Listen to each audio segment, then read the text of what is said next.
Hello, I'm Robert, and this time I'm talking about the economic effects of COVID-19.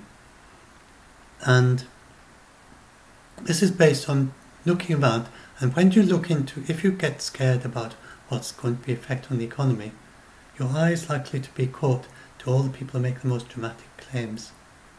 And you always get this. Every year you get people making very dramatic claims that we're going to have the economic collapse for one reason or another. So this is no different. What you need to do is to look for the most sober, careful, and people not trying to score a point.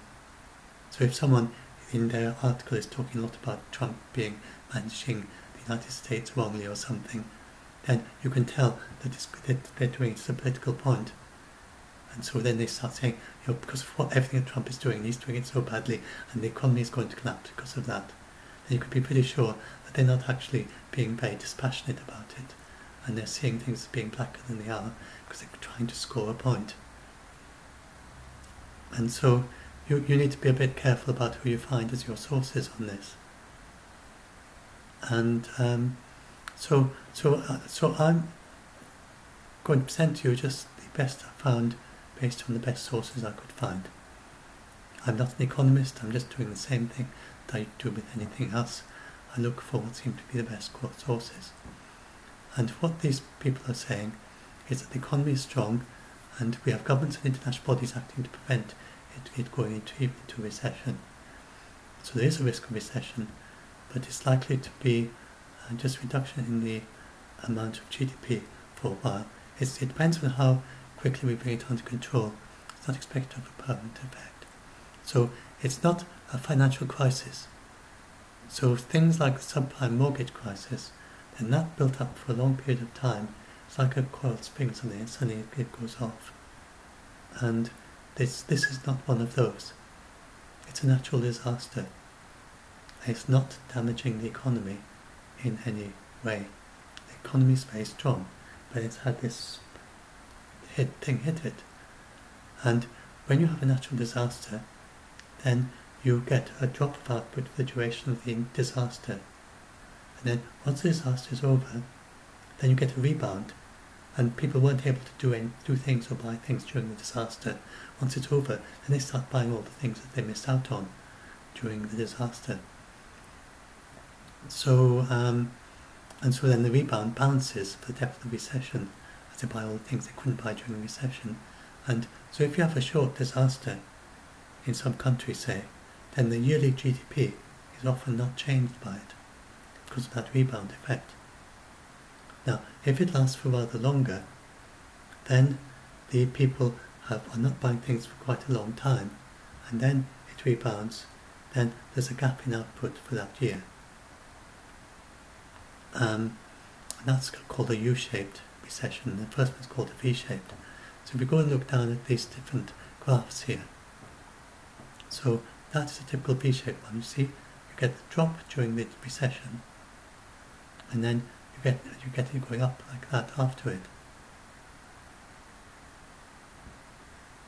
And that is the rebounds, taking account of all that. And then this is the GDP growth. So let's imagine you're going at 2% constant GDP growth. You get reductions when it goes negative during the recession. That makes it negative for negative growth. GDP growth means that every year people are buying more things, which is a normal situation. And the recession is when you have them buying less things than they normally would.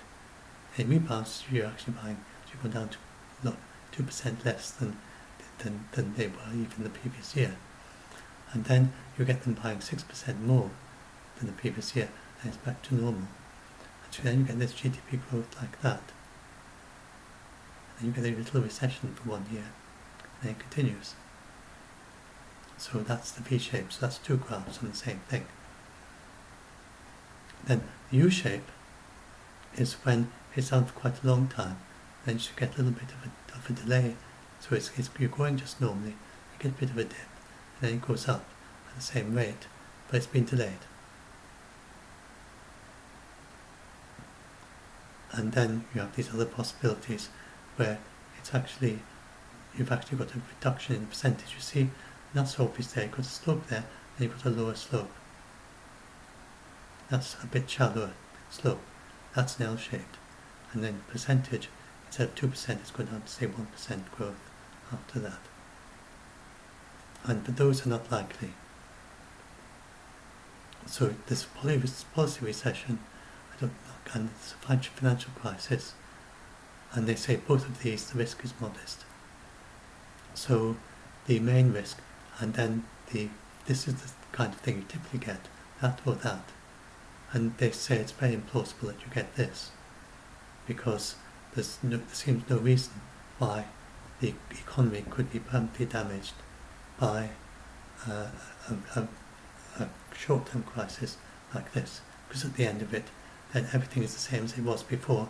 The financial things are the same, and all that's changed is that you've had a drop of output during the recession. So that's what they're saying in this paper. And so the most optimistic, well, this was, I wrote this a little while back. So if that happens, the most pessimistic is somewhat more like what we're going.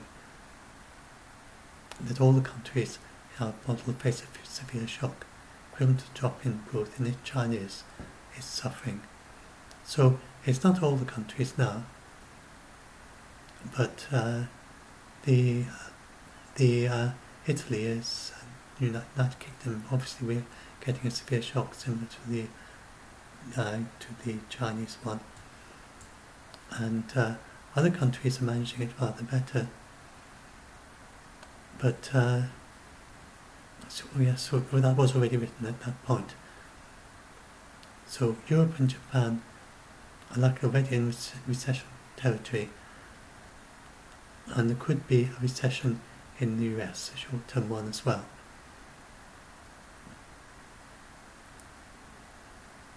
So you get the possibility that local GDP growth could be reduced by one half percentage point, which means it doesn't grow so much this year as it would by a full half percentage point.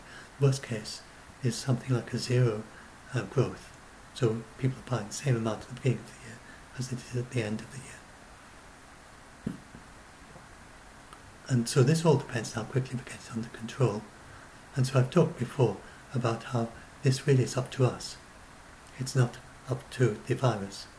So if we do put a lot of effort into stopping it, and we do the right measures of not just the physical distancing, but actually chasing after the virus, then we can reduce the amount of the length of the recession and make it a shorter one, and much more of the V-shaped one than a U-shaped one. So much more like that. Wait, you see there, it actually, if you continue the straight line, it's still on the same straight line as it was originally. It's gone down for a bit, but there you've got the same amount of GDP, people buying the same things there as it would have had done even if there hadn't been this, because of that rebound. But the U-shaped is if we don't get it quickly under control.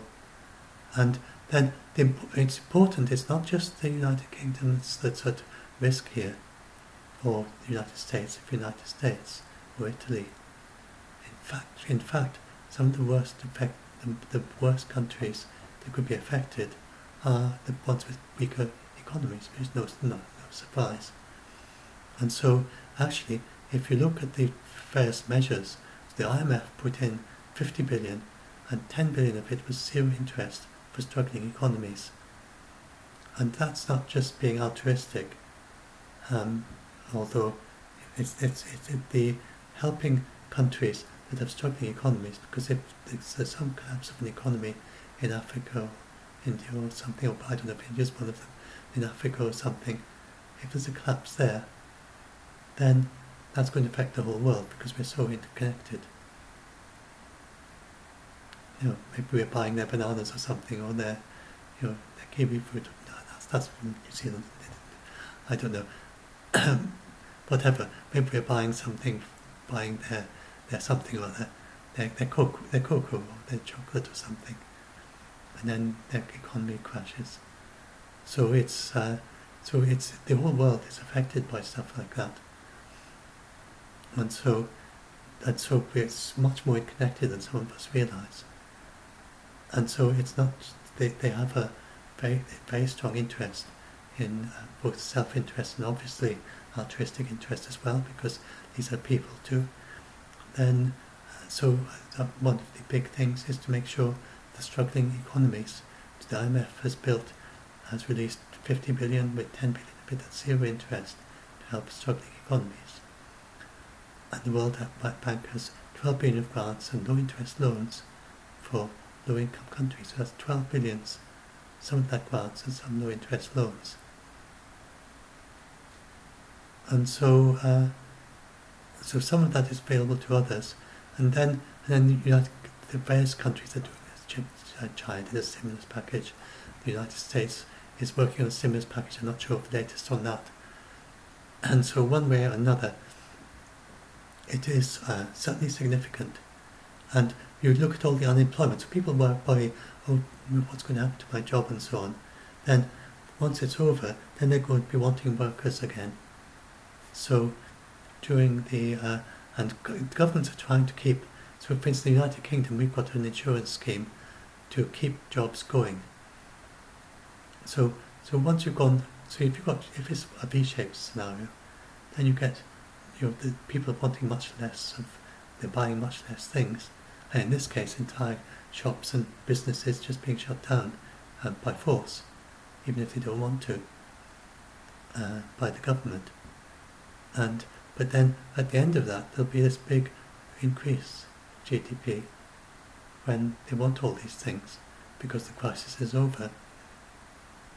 And whatever it is that your shop is selling cut flowers, say, then at the end of this, there's going to be people wanting those again, and they've postponed all the events that needed them, and the ones that can be postponed. So